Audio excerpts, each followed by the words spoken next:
As I was watching the inauguration ceremonies for the President Biden inauguration the other day, I had a whole flood of memories come back to me. Believe it or not, and not a lot of people know this, I myself rarely even think about it, but I performed at one of the inauguration balls for the President Clinton inauguration in 1996. That fall, I had been called by the Democratic people that were in charge of the inauguration to perform at one of the balls for his inauguration. They were planning on holding, I think, 5 different balls that night. To be honest with you folks, I did not vote for President Clinton that fall in his 96 election that fall. But I wanted to support the American democracy, the traditions that we have, and it was quite an honor to be asked to do this. So I said yes, I would do it. I went to Washington, and this is the pre-9/11 days.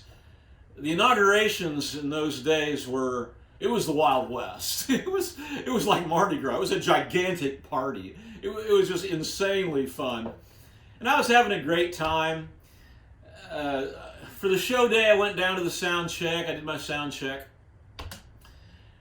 After I left the sound check, they did a sweep of the building. They closed down the whole building, pushed everybody out, and they were doing a security sweep of the building. But as I was walking away, I realized I forgot to take my guitar. I had wanted to change the strings on my guitar before I did my performance because I wanted my guitar to sound as good as possible for, playing the inauguration event for an American president. So I ran back to the door, and there was a Secret Service fellow in front of the door, doing his job. He was, pretty tall fellow and pretty built, and, I'm sure he had all the instruments it took to maintain the security at this place. So I just respectfully asked, I said, "Sir, would it be possible for me just to go inside and get my guitar real quick? I want to change the strings of my guitar before I play. I'm playing here tonight. And, I want to sound as good as I can for this event."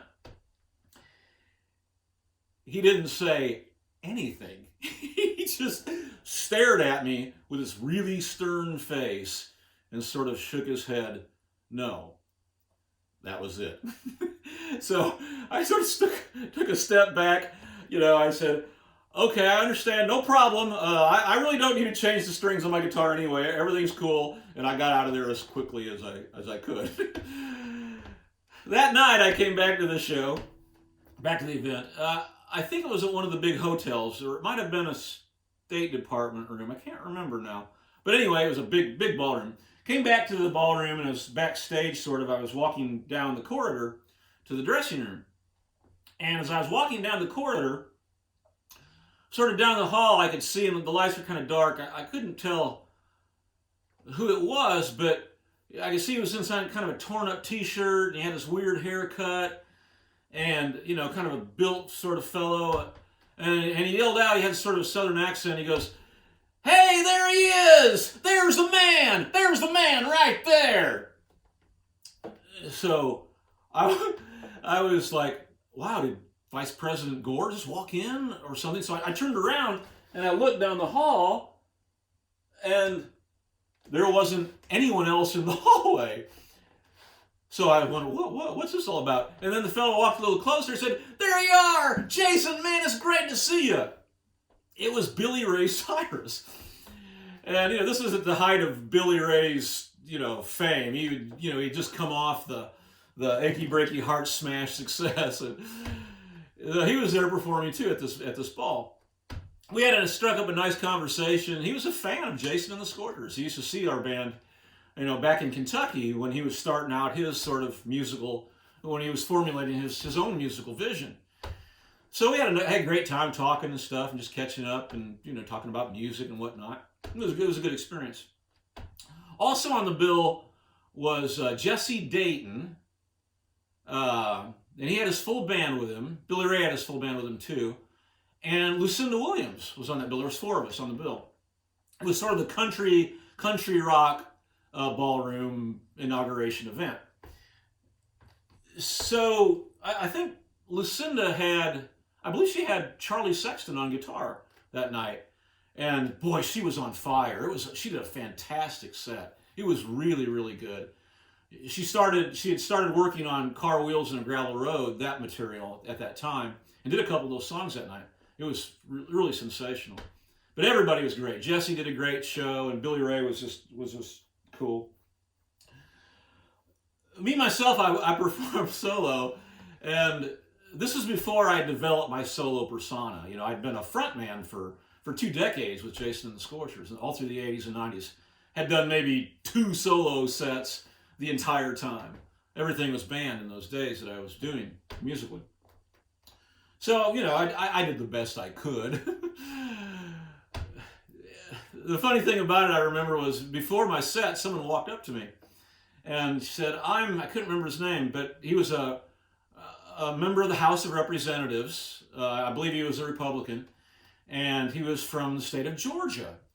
And he said that he used to see our band, Jason and the Scorchers, at 688 in 1982 and 1983.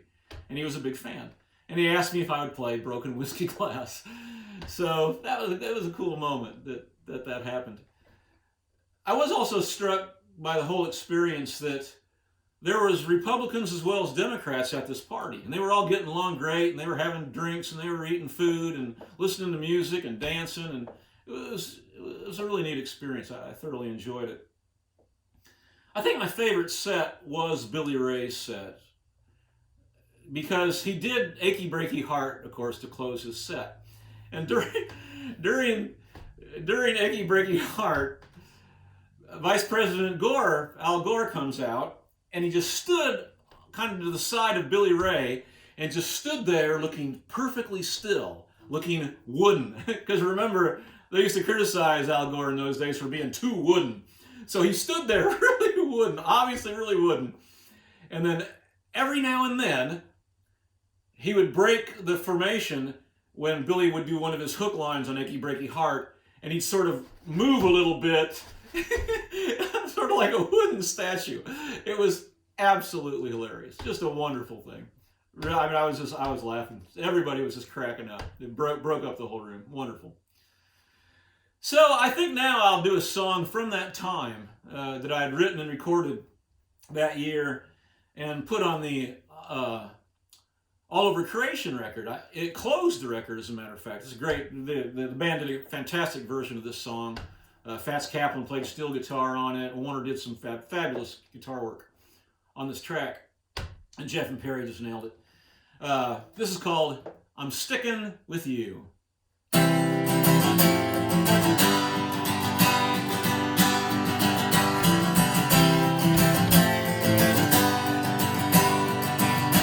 Politically, I'm not sure how I will vote, and I'm not sure of some songs that I wrote. But one thing I'm sure that I'll do, I'm sticking with you. I'm sticking with you. I'm not sure how much of myself I can give, how good or how long we will live. But one thing I'm sure will come true, I'm sticking with you. I'm sticking with you.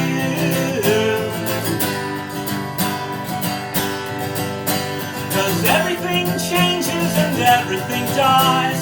Predicting tomorrow, I get terrified. But looking at you, I'm so sure of myself. I'm ready, I'm willing, I'm blind.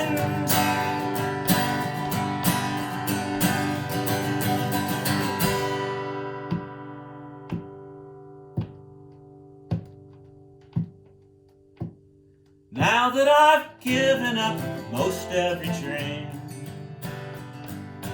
I'm more satisfied with immediate things.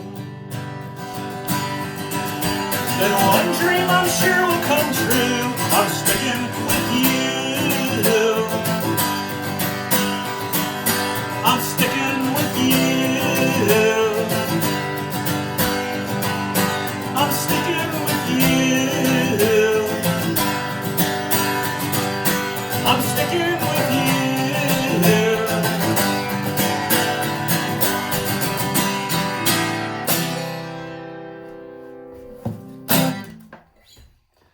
Thank you, folks. See you down the road. See you next time.